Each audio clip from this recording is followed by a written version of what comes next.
commence à quelque chose d'exotique. Et c'est marrant parce qu'on tourne beaucoup à l'étranger. Donc là, c'est notre première fois aux États-Unis, sur le continent.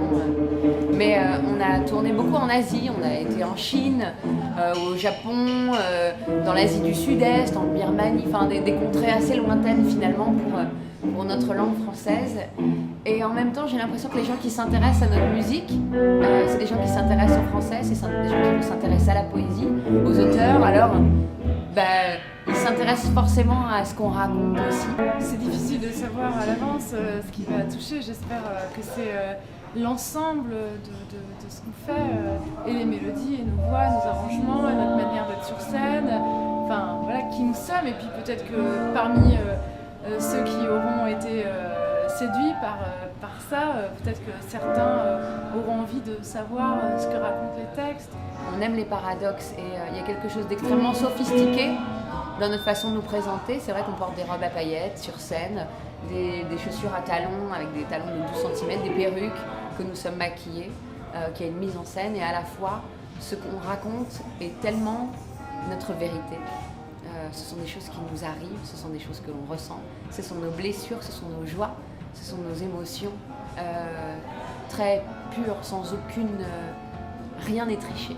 En tout cas, ce qui est sûr, c'est que la sincérité est importante, et la fantaisie aussi. Ce qui est important, c'est vraiment de donner de soi. Et ça a été souvent un credo pour nous, c'est de dire il faut oser. Parfois, on a des idées, on a des envies, et puis on se dit c'est peut-être pas ce qu'il faut faire, peut-être qu'on ne peut pas faire ça, peut-être que ça ne se fait pas. Et c'est vrai qu'on s'est, depuis toujours avec Aurélie, on s'est encouragé à oser au bout de nos envies, au bout de nos idées. Et on s'est beaucoup, voilà, on a fait comme ça un espèce de petit bloc, on s'est soutenu, et on continue toujours de se soutenir dans cette envie-là de liberté. C'est pour ça qu'on parle beaucoup de liberté, de faire ce qu'on a envie de faire. On est libre, artistiquement libre, et on n'a qu'une vie, donc c'est maintenant. Tout à l'heure, je disais qu'on avait osé.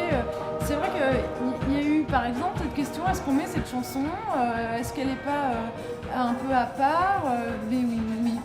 On va mettre cette chanson parce que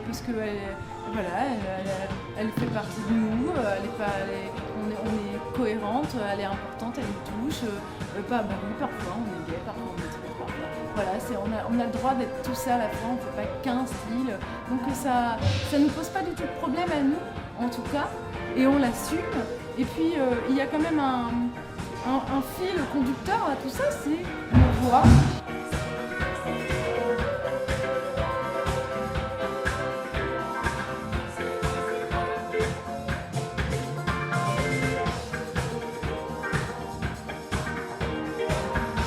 Parfois on a l'impression qu'on pourrait chanter tout ce qu'on veut, dans n'importe quel style. Ça serait toujours reconnaissable, ça serait toujours un peu nous. Nous. Et puis c'est intéressant de mélanger sa voix comme ça avec quelqu'un et de créer une voix ensemble. Finalement tout se mélange dans notre affaire.